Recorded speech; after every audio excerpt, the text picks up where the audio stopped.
میرے محترم بھائی اور دوستو، آج ہمارا دین مختلف شعبوں میں کام کے لحاظ سے بٹا ہوا نظر آتا ہے۔ کہیں مدرسے ہیں، کہیں تبلیغی جماعت، کہیں خانقاہ ہیں، کہیں جہاد ہے، کہیں رفاہی ادارے ہیں، اور کہیں میڈیا پر دین کی اشاعت ہو رہی ہے۔ لیکن افسوس کے ساتھ کہنا پڑ رہا ہے کہ بعض اوقات ایسا ہوتا ہے کہ جو شخص کسی ایک شعبے سے وابستہ ہوتا ہے وہ یہ گمان کرنے لگتا ہے کہ صرف اسی کا کام اصل دین کا کام ہے اور باقی شعبے اس کے مقابلے میں کمتر ہیں۔ وہ سمجھتا ہے کہ دنیا کی اصلاح کا سارا بوجھ اسی نے اٹھا رکھا ہے اور اس کے علاوہ کوئی اور دین کی خدمت کر ہی نہیں رہا، حالانکہ یہ ایک بڑی غلط فہمی ہے۔ ہر شخص اپنی استطاعت کے مطابق کسی نہ کسی شعبے میں دین کی خدمت میں مصروف ہے۔ یہ سمجھنا کہ صرف ہمارا کام ہی دین کا اصل کام ہے اور دوسرے شعبوں کی کوئی حیثیت نہیں، یہ شیطان کی چال ہے جو امت میں تفرقہ ڈالنے کی کوشش کرتی ہے۔ تبلیغ کرنے والے بھی دین کا کام کر رہے ہیں اور مدارس میں پڑھنے اور پڑھانے والے بھی دین کی خدمت کر رہے ہیں۔ خانقاہوں میں بیٹھ کر دلوں کی اصلاح کرنے والے بھی دین کی خدمت میں مشغول ہیں۔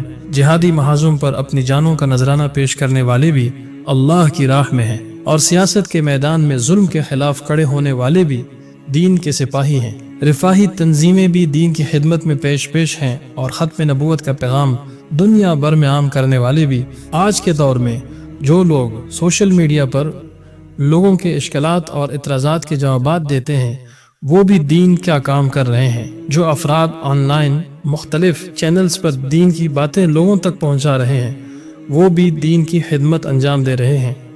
اسی طرح جو تنظیمیں یا جماعتیں چھوٹی ہوں یا بڑی، جو افراد اکیلے ہوں یا کسی جماعت کا حصہ ہوں، سب اپنے اپنے دائرے میں دین کی محنت کر رہے ہیں۔ یہ سب دین کے چراغ ہیں جو اپنی استطاعت اور ہمت کے مطابق اللہ تعالیٰ کی رضا کے لیے کام کر رہے ہیں۔ ان تمام شعبوں، تنظیموں، جماعتوں اور افراد کو سراہے جانے کی ضرورت ہے۔ ان سب کی محنت کو سراہنا چاہیے، ان کے کام سے خوش ہونا چاہیے اور دل میں کسی بھی قسم کی گھٹن یا تعصب پیدا نہیں کرنا چاہیے۔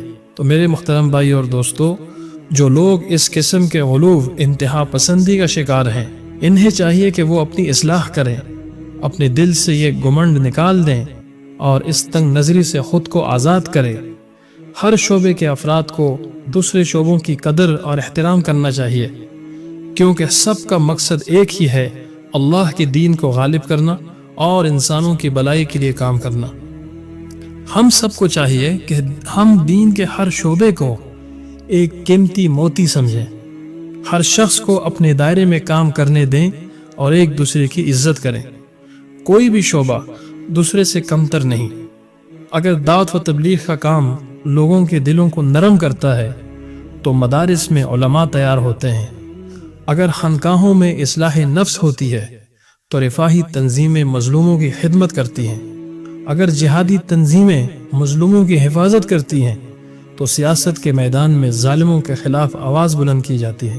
اللہ تعالیٰ سے دعا ہے کہ ہم سب کو دین کی صحیح سمجھ، دل کی وسعت، عمل کی طاقت اور سب کے ساتھ محبت و اتحاد کی دولت عطا فرمائے۔